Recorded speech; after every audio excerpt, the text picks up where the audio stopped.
नमस्कार दोस्तों, मेरा नाम निरंजन है। स्वागत करता हूं आपके अपने YouTube चैनल पर। दोस्तों, आज हम दिसंबर माह के अंतिम सप्ताह के करंट अफेयर को देखेंगे।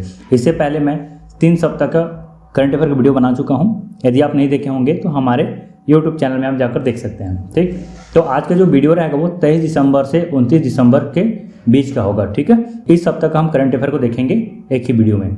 ठीक, तो वीडियो पे अंत तक बने रहेंगे। चलिए शुरू करते हैं। देखिए, पहला क्वेश्चन है, बहुत ही इंपॉर्टेंट क्वेश्चन है।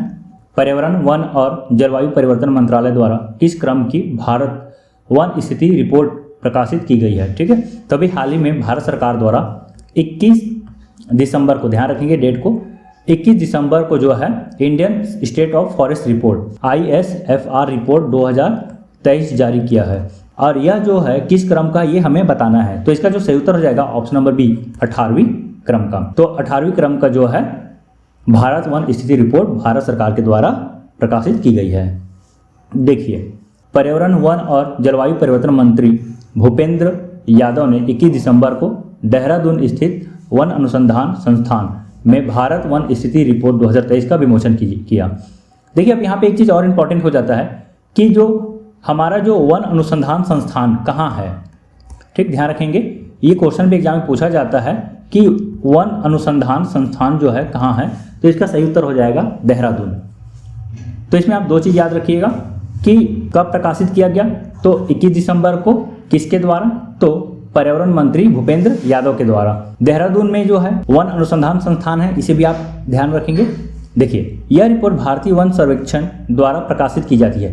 किसके द्वारा रिपोर्ट प्रकाशित की जाती है? तो भारतीय वन सर्वेक्षण के द्वारा, जो देश के वन और वृक्ष संसाधनों के संबंध में जानकारी प्रदान करती है। 1987 से भारतीय वन सर्वेक्षण द्वारा द्विवार्षिक आधार पर भारत वन स्थिति रिपोर्ट को प्रकाशित किया जा रहा है। ठीक है, सबसे पहला जो प्रकाशन हुआ था 1987 में, ये सबसे पहला प्रकाशन हुआ था। और तब से अब तक जो है द्विवार्षिक, हर 2 वर्ष के बाद जो है रिपोर्ट का प्रकाशन किया जाता है। इससे पहले जो है 2021 में ISFR रिपोर्ट जो है प्रकाशित किया गया था। चलिए देखिए, अब इसमें कुछ हम महत्वपूर्ण निष्कर्षों को देखते हैं। इस रिपोर्ट के अनुसार जो है भारत जो देश है, इसमें जो वन एवं वृक्ष आवरण है कुल 8,27,367 वर्ग किलोमीटर है, जो देश के भौगोलिक क्षेत्र का 25.17% है। यदि हम भारत में बात करते हैं, भारत में कितना वन और वृक्ष आवरण क्षेत्र है, तो देखिए कुल क्षेत्रफल का, भारत का कुल क्षेत्रफल का 25.17% है। इसमें देखिए समझिएगा, हमारा जो रिपोर्ट है ये 2 चीज़ पे केंद्रित है कि भारत में वन क्षेत्र कितना है और वृक्ष आवरण कितना है। ठीक ना, अब दोनों को मिलाएंगे तो हमारा बनता है वन एवं वृक्ष आवरण। तो इसका टोटल प्रतिशत है 25.17 भारत के कुल भौगोलिक क्षेत्रफल का। ठीक, यदि हम इसमें वृक्ष आवरण की बात करें और वन का बात करें, तो देखिए वन का जो प्रतिशत है 21.76% है, जो कि 7,15,343 वर्ग किलोमीटर है। और वही वृक्ष आवरण की बात करें तो 1,12,014 वर्ग किलोमीटर है, जो कि कुल क्षेत्रफल का जो है 3.41% है। ठीक, तो आप इतना आप ध्यान रख लीजिएगा। अब देखिए 2021 की तुलना में यदि हम बात करें तो देश के वन और वृक्ष आवरण में 1445 वर्ग किलोमीटर की वृद्धि हुई है। तो ये अच्छी बात है कि वन में वृद्धि हुई है, जिसमें वन आवरण में 156 वर्ग किलोमीटर और वृक्ष आवरण में 1289 वर्ग किलोमीटर की वृद्धि जो है शामिल है। और यदि हम सबसे ज़्यादा वृद्धि दर्शाने वाली, यदि हम शीर्ष 3 राज्य की बात करते हैं, तो देखिए छत्तीसगढ़ में सबसे ज़्यादा जो है वन एवं वृक्ष आवरण वृद्धि है। ठीक है, उसके बाद दूसरे नंबर पे उत्तर प्रदेश और तीसरे नंबर पे उड़ीसा है। तो इसमें आप आंकड़ा भी ध्यान रखेंगे कि छत्तीसगढ़ में कितना जो है वन और वृक्ष आवरण में वृद्धि हुई है। तो देखिए पिछले रिपोर्ट के मुताबिक जो है इस बार जो है 684 वर्ग किलोमीटर की वृद्धि हुई है छत्तीसगढ़ में। वहीं उत्तर प्रदेश में 559 वर्ग किलोमीटर और उड़ीसा में 559 वर्ग किलोमीटर है। चलिए अब हम देखते हैं यहाँ पे वन आवरण में अधिकतम वृद्धि दर्शाने वाले शीर्ष 3 राज्य। तो वन आवरण, यदि हम केवल वन की बात करते हैं तो इसमें जो है सबसे ज़्यादा मिजोरम है, उसके बाद गुजरात और फिर तीसरे नंबर पे उड़ीसा है। वहीं हम क्षेत्रफल की दृष्टि से सबसे अधिक वन एवं वृक्ष आवरण वाले शीर्ष 3 राज्य की बात करेंगे, देखेंगे ये क्षेत्रफल की दृष्टि से है ना, तो सबसे ज़्यादा जो है मध्य प्रदेश में है। तो मध्य प्रदेश में जो है 85,724 वर्ग किलोमीटर वन एवं वृक्ष आवरण है। ठीक है, दूसरे नंबर पे अरुणाचल प्रदेश आता है और तीसरे नंबर पे महाराष्ट्र। आप देखिए जिस राज्य के हैं उस राज्य का इस आंकड़ा को याद रखेंगे, लेकिन आप उस राज्य से संबंधित नहीं है तो आप बस इतना याद रखिए टॉप 3 में कौन कौन है। ठीक, वही यदि हम वन आवरण की बात करते हैं तो वन आवरण में भी सबसे ज़्यादा जो है मध्य प्रदेश में है, उसके बाद अरुणाचल प्रदेश में और तीसरे नंबर पे छत्तीसगढ़ है। ठीक है, तो ये इंपॉर्टेंट आंकड़ा है, इस आंकड़ा को आप ध्यान में रखेंगे। यात्रा और पर्यटन विकास सूचकांक 2024 में भारत का रैंक क्या है? तो देखिए यात्रा और पर्यटन विकास सूचकांक में भारत का स्थान जो है 39वां है। विश्व आर्थिक मंच द्वारा इस रिपोर्ट को प्रकाशित किया गया है और इस रिपोर्ट के आधार पर भारत जो है 39वें स्थान पर है। यदि हम और महत्वपूर्ण इंडेक्स की बात करते हैं, सूचकांक की बात करते हैं, तो देखिए वैश्विक नवाचार सूचकांक में भारत जो है 39वें स्थान पर है।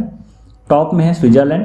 हैप्पीनेस इंडेक्स 2024 में 126वें स्थान पर है भारत। फिनलैंड प्रथम स्थान पर है। ग्लोबल पीस इंडेक्स में भारत जो है 116 स्थान पर है। आइसलैंड टॉप स्थान पर है। जेंडर गैप रिपोर्ट में भारत 129 स्थान पर है। आइसलैंड प्रथम स्थान पर है। करप्शन इंडेक्स में भारत जो है 93वें स्थान पर है। सोमालिया प्रथम स्थान पर है। लॉजिस्टिक परफॉर्मेंस इंडेक्स में भारत 38वें स्थान पर है। सिंगापुर प्रथम स्थान पर है। प्रेस फ्रीडम इंडेक्स में भारत जो है 159 में है और नॉर्वे जो है प्रथम स्थान पर है। वैश्विक भूखमरी सूचकांक में भारत जो है 105वें स्थान पर है। प्रथम वैश्विक प्रकृति संरक्षण सूचकांक में भारत जो है 176वें स्थान पर है और आर्थिक स्वतंत्रता सूचकांक में भारत जो है 84वें स्थान पर है। तो ये कुछ महत्वपूर्ण सूचकांक है जो आपको याद रखना जरूरी है, क्योंकि इससे भी एग्जाम में क्वेश्चन पूछा जाता है। चलिए अब देखिए किस देश में 43 वर्षों में भारतीय पीएम की पहली यात्रा हुई है? तो भारत का जो प्रधानमंत्री जो है 43 वर्ष बाद जो है किसी देश की यात्रा की है। अब वो कौन सा देश है? तो देखिए इसका जो सही उत्तर हो जाएगा option number B, Kuwait.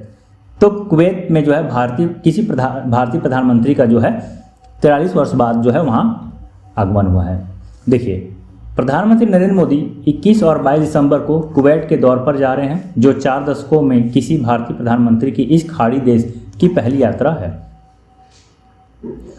Bharat Kuwait के शीर्ष व्यापारिक साझेदारों में से एक है, जहां वर्ष 2023-24 के दौरान दोनों देशों के बीच द्विपक्षीय व्यापार जो है 10 बिलियन अमेरिकी डॉलर से अधिक होने का अनुमान है। देखिए 2023-24 में यदि हम व्यापार की बात करते हैं दोनों देशों के बीच, तो 10 बिलियन अमेरिकी डॉलर का जो है व्यापार हो चुका है। ठीक है, या इससे ज़्यादा होने की संभावना भी है।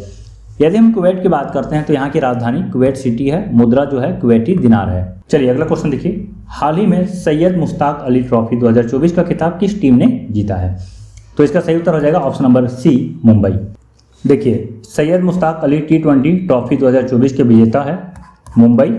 उप विजेता मध्य प्रदेश है। फाइनल मुकाबला जो है बेंगलुरु के चिन्ना स्वामी स्टेडियम में हुआ था। मुंबई की टीम ने यह दूसरी बार सैयद मुश्ताक अली ट्रॉफी का खिताब अपने नाम किया है। तो जो मुंबई जो है दूसरी बार जो है इस खिताब को अपने नाम किया है। सैयद मुश्ताक अली ट्रॉफी की जब हम बात करते हैं तो इसका शुरुआत जो है 2006 में होता है। सर्वाधिक जीत तमिलनाडु के नाम पर है। तमिलनाडु जो है 3 बार इस ट्रॉफी को अपने नाम किया है। चलिए तो अगला क्वेश्चन और देखते हैं, किस देश ने महिला अंडर 19 T20 एशिया कप का खिताब जीता है? तो यदि हम बात करते हैं महिला Asia under 19 T20 world cup T20 Asia cup का, तो इसका जो खिताब जो है भारत ने अपने नाम किया है। वही हम पुरुष अंडर 19 T20 एशिया कप का बात करें तो बांग्लादेश जो है इस पे विजय हासिल किया है। लेकिन यदि हम महिला की बात करते हैं, महिला टीम की बात करते हैं एशिया कप का, तो भारत जो है बांग्लादेश को हराकर यह खिताब अपने नाम किया है। देखिए कलालमपुर में अंडर 19 महिला 2020 यानी कि T20 एशिया कप क्रिकेट के फाइनल में भारत ने बांग्लादेश को 41 रनों से हराकर यह खिताब अपने नाम किया है। ठीक, चलिए अब देखिए अगला क्वेश्चन, किस देश में जूनियर निशानेबाजी विश्व कप 2025 का आयोजन किया जाएगा? तो 2025 में जो है जूनियर निशानेबाजी विश्व कप का आयोजन किया जाएगा और इसका आयोजन जो है भारत में होना है। चलिए देखते हैं इसके बारे से और कुछ। तो भारत में इसका आयोजन होगा। देखिए जो निशानेबाजी विश्व कप है इसमें राइफल, पिस्टल और शॉटगन के मुकाबले शामिल है। यह पहली बार होगा जब भारत जूनियर निशानेबाजी विश्व कप की मेजबानी करेगा। तो भारत जो है जूनियर निशानेबाजी विश्व कप की मेजबानी जो है पहली बार कर रहा है। चलिए अगला क्वेश्चन देखिए, नेटवर्क रेडिनेंस इंडेक्स 2024 में भारत किस स्थान पर रहा है?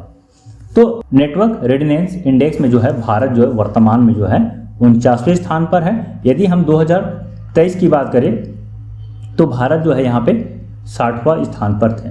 तो भारत के लिए उपलब्धि है कि वर्तमान में जो है ये 49वें स्थान पर है। देखिए, भारत ने 2024 नेटवर्क रेडिनेंस इंडेक्स में उल्लेखनीय प्रगति की है। 2023 में 60वें स्थान पर थे और 11 पायदान की छलांग लगाकर जो है 49वें स्थान पर पहुंच गया है। ठीक, तो ये इंपॉर्टेंट है। देखिए, यह जो उपलब्धि देश की डिजिटल इंफ्रास्ट्रक्चर और प्रौद्योगिकी अपनाने की दिशा में मजबूत प्रतिबद्धता को दर्शाती है। तो इंफ्रास्ट्रक्चर के क्षेत्र में जो है यह सूचकांक दिया गया है। इंफ्रास्ट्रक्चर का मतलब यह है, यहाँ पे इंफ्रास्ट्रक्चर जो है ये डिजिटल इंफ्रास्ट्रक्चर की बात हो रही है ना। चलिए, बहुत इंपॉर्टेंट क्वेश्चन है ये। राष्ट्रीय मानवाधिकार आयोग के अध्यक्ष पद पर किसकी नियुक्ति की गई है? मोस्ट एमपी क्वेश्चन है, इसको आप ध्यान रख लीजिएगा। देखिए, जो राष्ट्रीय मानव अधिकार आयोग है इसकी अध्यक्ष के तौर पे जो है हाल ही में वी राम सुब्रमण्यम की नियुक्ति की गई है। ठीक है, यदि हम प्रथम अध्यक्ष की बात करते हैं राष्ट्रीय मानवाधिकार आयोग का तो न्यायमूर्ति रंगनाथ मिश्र जी है। ये प्रथम अध्यक्ष है और भी वर्तमान में वी राम सुब्रमण्यम जी है। देखिए, जो राष्ट्रीय मानवाधिकार आयोग है, भारत में राष्ट्रीय मानवाधिकार आयोग एक केंद्रीय मानवाधिकार संस्था है। इसमें एक अध्यक्ष और 5 सदस्य होते हैं। आयोग का अध्यक्ष भारत का कोई रिटायर्ड चीफ जस्टिस होना चाहिए।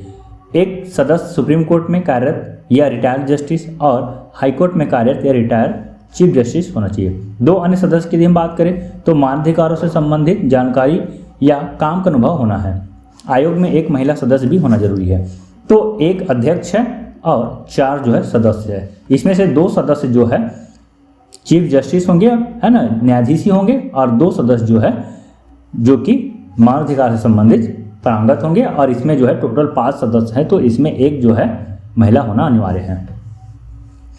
अगला क्वेश्चन देखिए, किस अंतरिक्ष एजेंसी के द्वारा 30 दिसंबर को स्पेडएक्स मिशन लॉन्च किया जाएगा? तो 30 दिसंबर को जो है इसरो के द्वारा जो है स्पेडएक्स मिशन लॉन्च किया जाएगा और यह जो इसरो का जो है अंतिम प्रक्षेपण होगा। तो ये अपने आप में बहुत इंपॉर्टेंट है। देखिए, भारत अपने स्पेडएक्स मिशन को प्रक्षेपित करेगा जिसका उद्देश्य अंतरिक्ष में अंतरिक्ष यानों को डॉक करने और अनडॉक करने के लिए आवश्यक प्रौद्योगिकी का विकास और प्रदर्शन करना है। यह प्रक्षेपण जो है श्रीहरिकोटा सतीश धवन अंतरिक्ष केंद्र उड़ीसा से किया जाएगा और इसमें जो प्रक्षेपण यान है PSLV-C60 का उपयोग किया जाएगा। यदि हम इसरो की बात करें तो देखिए, इसरो की स्थापना 15 अगस्त 1969 को होता है। इसका मुख्यालय बेंगलुरु में है और वर्तमान अध्यक्ष S सोमनाथ हैं। ठीक, तो देखिए यहाँ पे जो है बहुत इंपॉर्टेंट है, इसका अध्यक्ष के बारे से भी पूछा जाता है, इसका स्थापना कब हुआ, मुख्यालय कहाँ पे है, तो ये सभी पूछा जाता है। और ये भी पूछा जा सकता है कि स्पेडएक्स मिशन जो है किस अंतरिक्ष यान के द्वारा लॉन्च किया गया, प्रक्षेपित किया गया, तो इसको भी याद रखेंगे, PSLV-C60। अब देखिए अगला क्वेश्चन, सुशासन दिवस किसके सम्मान में मनाया जाता है? तो देखिए, प्रतिवर्ष जो है 25 दिसंबर को जो है सुशासन दिवस मनाया जाता है और ये जो सुशासन दिवस जो है पूर्व प्रधानमंत्री अटल बिहारी वाजपेयी के जन्म दिवस के तौर पर मनाई जाती है। और वर्तमान 2024 में जो है अटल बिहारी वाजपेयी जी का जो है 100वां जयंती मनाया गया है। शताब्दी समारोह की शुरुआत लखनऊ में अटल स्वास्थ्य मेले के उद्घाटन के साथ होता है। सुशासन दिवस की यदि हम शुरुआत की बात करते हैं तो 2014 में किया गया। आपको पता होगा कि 2014 में जो है नवीन जो सरकार जो है इस समय निर्माण हुआ था, गठन हुआ था। ठीक है, भाजपा सरकार जो है इस समय आती है और भाजपा जो है 25 दिसंबर को जो है सुशासन दिवस के तौर पे मनाने की घोषणा करते हैं। ठीक, यदि हम अटल बिहारी वाजपेयी के जन्म की बात करें तो देखिए, इनका जन्म जो है 25 दिसंबर 1924 को ग्वालियर में हुआ था, तो ये मध्य प्रदेश में जन्म लिए हुए हैं। देखिए अगला क्वेश्चन, किस राज्य में पीएम मोदी द्वारा केन बेतवा नदी लिंक परियोजना की आधारशिला रखी गई है? तो देखिए, केन बेतवा नदी लिंक परियोजना जो है ये भारत का प्रथम नदी जोड़ो योजना है। इसके तहत जो है केन के पानी को बेतवा में प्रवाहित किया जाएगा और इस तरह से जो बेतवा जो है इसमें पानी जो है हर वक्त हमें देखने को मिलेगा। ठीक, अभी बेतवा जो है उत्तर प्रदेश के हैं और वही हम केन की बात करें तो ये मध्य प्रदेश का है। तो मध्य प्रदेश के पानी को उत्तर प्रदेश में लेकर जाएंगे और इस तरह से जो उत्तर प्रदेश का जो बुंदेलखंड शहर है या ये जो बुंदेलखंड क्षेत्र है, इस क्षेत्र में जो है पानी की समस्या का निराकरण होगा। तो इसका जो आधारशिला जो है मध्य प्रदेश में रखा गया प्रधानमंत्री नरेंद्र मोदी के द्वारा। चलिए इसके बाद से और कुछ जानते हैं। राष्ट्रीय नदी जोड़ो नीति के तहत पहली केन बेतवा नदी जोड़ परियोजना की आधारशिला प्रधानमंत्री नरेंद्र मोदी ने मध्य प्रदेश के खजुराहो में रखी। कौन सा शहर में रखा? तो खजुराहो में रखा गया है। इस परियोजना के तहत मध्य प्रदेश के 10 जिले के लगभग 44 लाख, उत्तर प्रदेश के 21 लाख लोगों को पीने का पानी उपलब्ध कराया जाएगा, जिस पर 44,605 करोड़ रुपये खर्च होने का अनुमान है। ठीक है, तो देखिए केन बेतवा लिंक परियोजना केंद्र सरकार, मध्य प्रदेश और उत्तर प्रदेश के बीच सहयोग और समन्वय का एक अनूठा उदाहरण है। चलिए, यदि हम मध्य प्रदेश की बात करें तो इसका राजधानी जो है भोपाल है, मुख्यमंत्री मोहन यादव, राज्यपाल मंगू भाई पटेल, लोकसभा जो है 29 सदस्य हैं और राज्यसभा के 11 सदस्य हैं। अगला क्वेश्चन देखिए, आगामी एयरो इंडिया 2025 का आयोजन कहाँ किया जाएगा? तो एयरो इंडिया 2025 का आयोजन जो है कर्नाटक में किया जाएगा, कर्नाटक के बेंगलुरु में। कब से कब तक किया जाएगा? तो देखिए ये जो है 10 से 14 फरवरी 2025 को किया जाएगा। यदि हम इसका संस्करण की बात करें तो ये इसका जो है 15वां संस्करण होगा, जो कि 10 से 14 फरवरी को किया जाएगा बेंगलुरु में। एरो इंडिया विमान उद्योग में सूचना, विचारों और नए विकास के आदान प्रदान के लिए एक अनूठा अवसर प्रदान करेगा। घरेलू विमानन उद्योग को बढ़ावा देने के अलावा यह मेक इन इंडिया को भी बढ़ावा देगा। ठीक है, चलिए अगला क्वेश्चन देखिए, देश का पहला डिजिटल म्यूजियम कहाँ खोला गया है? तो देखिए देश का जो पहला डिजिटल म्यूजियम जो है ये महाराष्ट्र में खोला गया है। भारत का पहला डिजिटल म्यूजियम दुनिया भर के दर्शकों के लिए खुल गया है। इस डिजिटल म्यूजियम का नाम जो है अभय प्रभावना है। यह महाराष्ट्र के पुणे जिले में है, मुंबई पुणे राजमार्ग पर इंद्रायणी नदी के किनारे स्थित है। इसे किसके द्वारा बनाया गया है? तो इसे जो है Firodia institute of philosophy, cultural and history के द्वारा बनाया गया है। यह जो म्यूजियम है जैन धर्म के इतिहास और दर्शन पर आधारित है। इसका यदि हम कुल क्षेत्रफल की बात करें तो 3.5 लाख वर्ग फीट में यह फैला हुआ है। चलिए देखिए अगला क्वेश्चन, किस मंत्रालय ने गणतंत्र दिवस 2025 की झांकी के लिए स्वर्णिम भारत विरासत और विकास विषय की घोषणा की है? तो आपको पता ही होगा कि हर साल जो है गणतंत्र दिवस पर विभिन्न विभागों के द्वारा जो है झांकियाँ प्रस्तुत की जाती है और इस बार जो है स्वर्णिम भारत विरासत और विकास विषय थीम पे झांकी का आयोजन किया जाना है और इसकी घोषणा जो है किस विभाग के द्वारा या किस मंत्रालय के द्वारा की गई है? तो इसका जो सही उत्तर हो जाएगा ऑप्शन नंबर सी, रक्षा मंत्रालय। तो रक्षा मंत्रालय के द्वारा जो है स्वर्णिम भारत विरासत और विकास थीम पर गणतंत्र दिवस के लिए झांकी प्रस्तुत किया जाएगा। चलिए अगला क्वेश्चन देखिए, हाल ही में श्याम बेनेगल का निधन हुआ, इसका संबंध किस क्षेत्र से था? तो देखिए श्याम बेनेगल जो है ये फिल्म निर्माता है। फिल्म निर्माता श्याम बेनेगल का 90 वर्ष की आयु में मुंबई में निधन हो गया। वे किडनी की बीमारी से पीड़ित थे। देखिए इनको जो है दादा साहब फाल्के पुरस्कार, पद्मश्री, पद्म भूषण से सम्मानित किया गया है। ठीक है, और इनका जो है भारतीय सिनेमा में अहम योगदान भी है। अगला क्वेश्चन देखिए, हाल ही में किस राज्य के ओमकारेश्वर फ्लोटिंग सोलर प्रोजेक्ट का उद्घाटन किया गया है? तो किस राज्य में किया गया है? तो मध्य प्रदेश में। तो मध्य प्रदेश में जो है ओमकारेश्वर फ्लोटिंग सोलर प्रोजेक्ट का उद्घाटन किया गया है। देखिए इस परियोजना का उद्देश्य जो है कार्बन उत्सर्जन को कम करना, जो 2070 तक भारत के शुद्ध शून्य उत्सर्जन के लक्ष्य का समर्थन करता है। देखिए मध्य प्रदेश की यदि हम बात करते हैं तो इसकी राजधानी भोपाल है, मुख्यमंत्री मोहन यादव, राज्यपाल मंगू भाई पटेल, लोकसभा 29 और राज्यसभा सदस्य जो है 11 है। अगला क्वेश्चन देखिए, भारत में हर वर्ष वीर बाल दिवस कब मनाया जाता है? तो देखिए भारत में वीर बाल दिवस जो है प्रतिवर्ष 26 दिसंबर को मनाया जाता है। देखिए हर साल 26 दिसंबर के दिन वीर बाल दिवस मनाया जाता है। वीर बाल दिवस को सिखों के 10वें गुरु गोविंद सिंह जी के पुत्रों की शहादत को चिन्हित करने के लिए मनाया जाता है। ठीक है, और इनके जो मुख्य जो पुत्र हैं वो साहिब जोरावर सिंह और साहिब फतेह सिंह है। ठीक है, तो इन्हीं की याद में जो है 26 दिसंबर को जो है वीर बाल दिवस मनाया जाता है। चलिए अगला क्वेश्चन देखिए, केंद्र सरकार ने आरिफ मोहम्मद खान को किस राज्य का नया राज्यपाल नियुक्त किया गया है? तो देखिए आरिफ मोहम्मद खान को जो है बिहार राज्य के राज्यपाल नियुक्त किया गया है। अभी हाल ही में जो है केंद्र सरकार के द्वारा इनके राष्ट्रपति के द्वारा जो है 5 राज्यों के राज्यपालों की नियुक्ति की गई है, जिसमें से बिहार एक राज्य है और बिहार में आरिफ मोहम्मद खान को नियुक्त किया गया है। इसके बारे से और देखते हैं। देखिए जो 5 राज्य है मिजोरम है, मणिपुर, उड़ीसा, बिहार और केरल है। यदि हम मिजोरम की बात करें तो मिजोरम में जो नई राज्यपाल है वो है वीके सिंह। वही मणिपुर के राज्यपाल अजय कुमार भल्ला है। उड़ीसा के राज्यपाल डॉक्टर हरि बाबू कंभनपति है। बिहार के राज्यपाल आरिफ मोहम्मद खान। केरल के राज्यपाल जो है राजेंद्र विश्वनाथ अलेंकर है। ठीक, तो ये 5 राज्य और 5 राज्यपाल, इसको भी आप ध्यान में रख लीजिएगा। देखिए, हाल ही में मणिपुर के राज्यपाल किसे नियुक्त किया गया है? तो देखिए, मणिपुर का राज्यपाल जो है अजय कुमार भल्ला जी है, मैंने अभी आपको बताया। देखिए, यदि हम राज्यपाल की बात करें तो राज्यपाल की नियुक्ति जो है राष्ट्रपति के द्वारा किया जाता है। ठीक है, तो मंत्रिमंडल के सलाह पर जो है राष्ट्रपति जो है राज्यपालों की नियुक्ति करती है। और इसका जो नियुक्ति है संविधान के अनुच्छेद 153 के तहत की जाती है। इनका कार्यकाल 5 वर्ष तक होता है, लेकिन इसे राष्ट्रपति के प्रसाद पर्यंत निर्भर भी होता है, यानी कि राष्ट्रपति जब चाहे राज्यपाल से इस्तीफा मांग सकते हैं या फिर उनको हटा सकते हैं। देखिए, बहुत ही इंपॉर्टेंट क्वेश्चन है। हाल ही में देश के पूर्व प्रधानमंत्री मनमोहन सिंह का निधन हुआ। ये देश के किस क्रम के प्रधानमंत्री थे? तो देखिए, मनमोहन सिंह का हाल ही में 92 वर्ष की आयु में निधन हुआ है और ये जो है भारत के 14वें प्रधानमंत्री थे।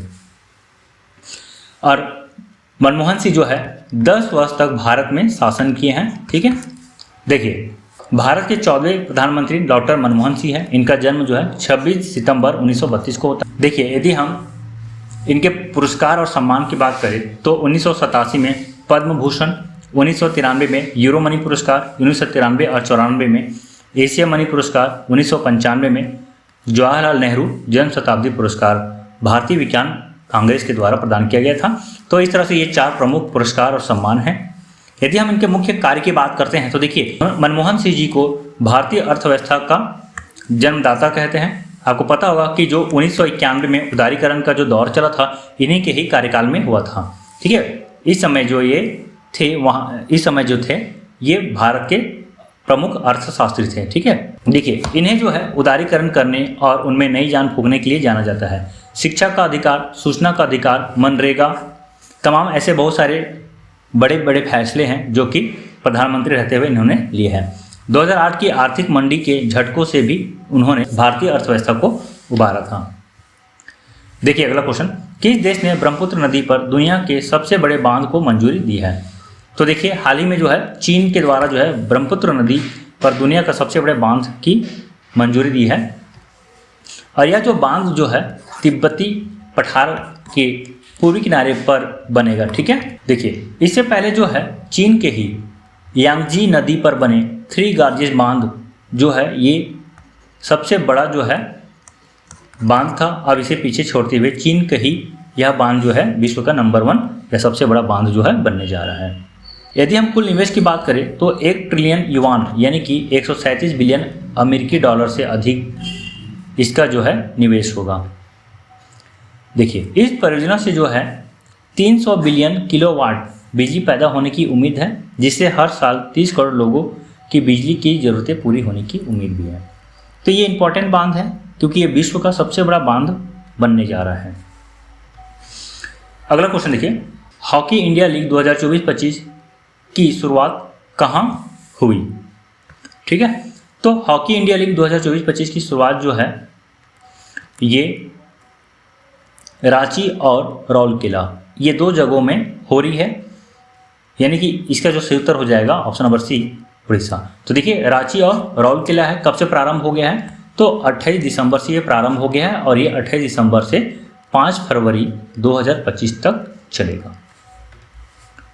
ठीक है, यदि हम बात करें तो पुरुषों की टीम कुल 8 होगी और महिलाओं की टीम जो है कुल 4 होगी। देखिए, हॉकी इंडिया लीग की शुरुआत 28 दिसंबर से होगी, जहां पुरुष लीग 7 साल बाद आयोजित हो रही है, वही महिला लीग का आयोजन पहली बार हो रहा है।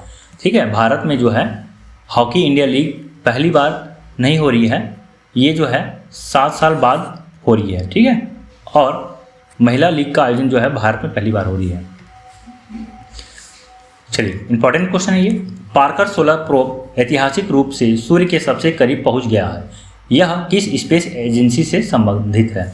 तो पार्कर सोलर प्रोब, ये जो सोलर प्रोब जो है सूर्य के अध्ययन करने के लिए जो पहुंचा है और सूर्य के सबसे करीब पहुंचने वाला जो है ये अब तक का पहला उपग्रह भी है। इस उपग्रह को जो है नासा के द्वारा विकसित किया गया है। ठीक है, चलिए अगला क्वेश्चन देखिए, राष्ट्रपति द्रौपदी मुर्मू ने कुल कितने बच्चों को प्रधानमंत्री राष्ट्रीय बाल पुरस्कार प्रदान किए हैं? तो देखिए, हाल ही में राष्ट्रपति द्रौपदी मुर्मू के द्वारा जो है प्रधानमंत्री राष्ट्रीय बाल पुरस्कार प्रदान किए गए हैं और कुल 17 बच्चों को यह पुरस्कार प्रदान किया गया है।